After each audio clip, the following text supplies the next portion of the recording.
আমি সঞ্চিতা। আমার একটি নতুন দিনের গল্পের সাথে আপনাদের সবাইকে আরও একবার ওয়েলকাম জানিয়ে আজকের ব্লগটি শুরু করছি। আশা করি যে যেখান থেকে আজকে আমার ব্লগটি দেখছেন আপনাদের আজকের ব্লগটি একটু হলেও ভালো লাগবে। তাহলে চলুন বেশি কথা না বলে আজকের ব্লগটা শুরু করি। দিনটা ছিল 26শে জানুয়ারি। আমরা সকাল সকাল উঠেই রেডি হয়ে নিয়েছি, যাচ্ছি আজকে আমরা পিকনিকে। আমরা সকাল সকাল রেডি হলে কি হবে, বাসটা ছাড়তে কিন্তু প্রচুর লেট করেছে। আজকে আমরা 4:30টার সময় উঠে প্রত্যেকে রেডি হয়েছি, কারণ যেহেতু সাথে পাপানো যাবে তো বাচ্চা কাচ্চা সব কিছু গুছিয়ে রাখা, ওর খাবার দাবার রেডি করা একটু তো সময় সাপেক্ষ। তাই আমরা সকালবেলা উঠেই সব কিছু গুছিয়েছি যাতে কোনো অসুবিধে না হয়। পাপানকে রেডি করার সাথে সাথে নিজেরাও রেডি হয়েছি। তো আমাদের বাসটা ছেড়েছে 8:30টার সময়, আর এখন এই যে বিশ্ব বাংলা গেটের এখান থেকে আমরা যাচ্ছি। আপনারা কি কেউ বুঝতে পারছেন আমরা কোথায় যাচ্ছি? চলুন আপনাদেরকেও নিয়ে যাই। আমি কিন্তু আজ যে প্রথম এই বিশ্ব বাংলা গেট দেখলাম, বেশ ভালো লাগলো। জানি না কোনোদিনও ওখানে যেতে পারবো নাকি, তো যাই হোক দেখেই এখন আপাতত হচ্ছে মন শান্তি করলাম। কলকাতা পেরিয়ে আমরা চলে এসেছি কিন্তু একটু গ্রামের দিকে, আপনারা হয়তো দেখে বুঝতেই পারছেন। আমরা আজকে এসেছি রাজারহাটের, জায়গাটার প্রপার নামটা আমার ঠিক মনে পড়ছে না। তো এটা একটা স্কুল ছিল, মানে কম্পিউটার কোচিং সেন্টার বা এরকম কিছু একটা ছিল, অতটা ঠিক মনে পড়ছে না। আর এই যে আশেপাশে বেশ সর্ষে ফুল টুল ছিল।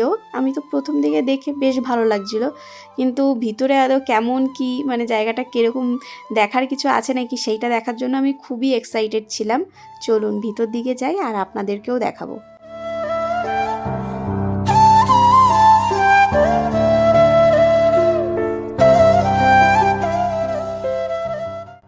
আমি ভিডিও সেইভাবে বানাই বা না বানাই, এই ভিডিও করা আর ফটো তোলা, ফটোর থেকেও বিশেষ করে ভিডিও করাটা আমার এখন একটা নেশার মতন হয়ে দাঁড়িয়েছে। মানে আপলোড করি আর না করি, যেখানেই যাই না কেন কিছু না কিছু ভিডিও ক্লিপ আমার নিতেই লাগবে।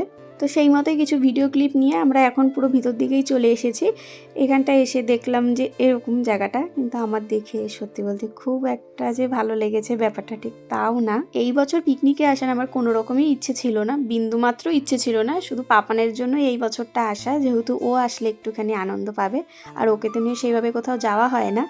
তো এসে আমরা কিছুটা জায়গা একটু ঘুরে টুরে দেখলাম কোথায় কি আছে, তারপরে এখন বসে পড়েছি আমরা সকালের ব্রেকফাস্ট করতে। অলরেডি আমাদের প্রচণ্ড লেট হয়ে গেছে ব্রেকফাস্ট করতে, কারণ আমাদের বাসটা হচ্ছে বিশ্ব বাংলা গেটের ওখানেও কিছুক্ষণ দাঁড়িয়ে ছিল, প্রায় 15-20 মিনিট মতন।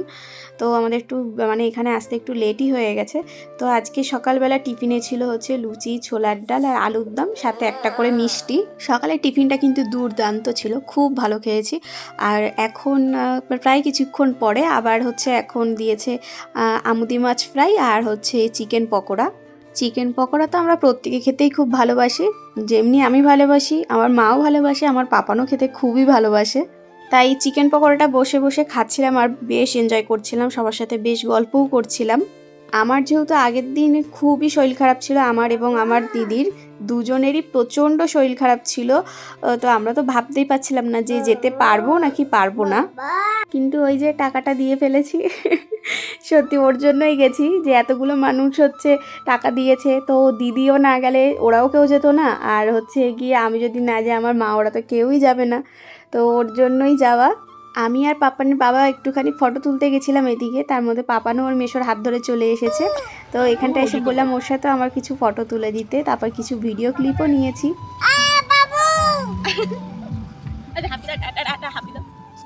আমি না একটু সিনেমাটিক কোনো একটা ভিডিও ক্লিপ নিতে চাইছিলাম, কিন্তু ওর বাবা ঠিক ভিডিওটা করে দিতে পারলো না। যাই হোক এরকম একটা ভিডিও নিয়েছিলাম, ভাবলাম আপনাদের সাথেও একটুখানি শেয়ার করি। তো তারপর ওখান থেকে এসে পাপানের খাওয়ার টাইম হয়ে যাচ্ছিলো, তো পাপানের জন্য আমি সকালবেলা খিচুড়ি করে রেখেছিলাম, আমার মা করেছে সরি। তো হচ্ছে সেইটাই এখন আমি পাপানকে খাইয়ে দিচ্ছি। পাপানকে খাইয়ে দিয়ে আমরা তারপরে এখানটাতেও খেতে চলে এসেছি। সবার ফার্স্টে ছিল এরকম বেগুন ভাজা, তার সাথে হচ্ছে ভেজ ডাল, যেটা খুবই ভালো ছিল খেতে। আমি ডাল দিয়ে অল্প কটা একটু ভাত খেয়েছি, আমি আর কিচ্ছু খেতে পারিনি, সত্যি মানে কিচ্ছু খেতে পারিনি আমি। আমার এতটাই শরীরটা খারাপ লাগছিল, যাওয়াটা পুরো বেকার একদম। মানুষ পিকনিকে যায় কিন্তু অ্যাকচুয়ালি আনন্দ করার জন্য এবং খাওয়া দাওয়া করার জন্যই, কিন্তু আনন্দ মোটামুটি হয়েছে, কিন্তু হচ্ছে খাওয়া দাওয়াটা আমার একদমই বেকার বেকার। আমি মাছ যেখানে এত ভালোবাসি এখন খেতে, তো মাছটাও আমি ঠিকঠাক খেতে পারিনি। সারাটা দিন না এইভাবে আমার খুব ক্লান্তও লাগছিলো, যেহেতু শরীরটা খুব একটা ভালো ছিল না। তো আমরা তো খাওয়ার সময় টেবিলও পাচ্ছিলাম না, লাস্টে মিন্দা হচ্ছে ওখানটায় যে কফি টফি রাখা ছিল, তো ওখানে 2টো টেবিল পাতা ছিল, একটা টেবিলের থেকে সব জিনিসপত্র আরেকটা টেবিলে মানে দিয়ে আমাদের ওই টেবিলটা হচ্ছে কি জোগাড় করে দিয়েছে, তো ওখানটায় আমরা খেতে বসে পড়েছিলাম। ওর জন্যই হচ্ছে আমরা একটু তাড়াতাড়ি খাওয়া দাওয়া করতে পেরেছি। সত্যি বলতে আমাদের না আর ভালো লাগছিল না। তারপরে আমরা বাসে এসে একটুখানি বসবো বলে ওখানটা এত গ্যাঞ্জাম ছিল আর ভালো লাগছিল না। তাই হচ্ছে মানে বাসের যেখানটা রাখা ছিল সেদিকেই আসছিলাম, তো দেখলাম এই জায়গাটায় বেশ সুন্দর সর্ষে ফুল টুল আছে। তো হঠাৎ করে না শরীরটা বেশ ভালো লাগা শুরু করে দিল। তো আমি ভাবলাম কি এখান থেকে আবার কিছু একটু সিনেমাটিক একটু কিছু ভিডিও ক্লিপ নিই, কিন্তু নিয়েছি ঠিকই, আমি এখনো অবধি এডিটও করিনি ল্যাদের জন্য, আর কিছু পোস্টও করা হয়নি। আমি আমার জীবনে যে কোনো জিনিস নিয়ে যে পরিমাণ ল্যাদ খাই, যদি একটু কনফিডেন্সের সাথে যদি এনার্জি নিয়ে কাজগুলো করতাম, মনে হয় কিছু না কিছু একটু জীবনে করতে পারতাম। এই ল্যাদ খাওয়ার জন্যই হয়তো জীবনে কিছু করতে পারিনি। যাই হোক, সারাটা দিন তো মোটামুটি বেশ ভালো কাটলো। তারপরে এখন আমরা বাড়ির দিকে যাচ্ছি। কলকাতা শহর রাতেই সত্যি সুন্দর, কিন্তু আমাদের জন্য মানে আমরা যেরকম জায়গায় থেকে অভ্যস্ত, রাত্রেবেলা এসেও আমরা থাকতে পারবো না, কারণ আমার তো দমই আটকে আসবে। যাই হোক, আমরা এখন বাড়ির দিকে যাই, আর আজকের ভিডিওটা এখানেই শেষ করছি। সবাই ভালো থাকবেন, সুস্থ থাকবেন, আজকের মতো টাটা।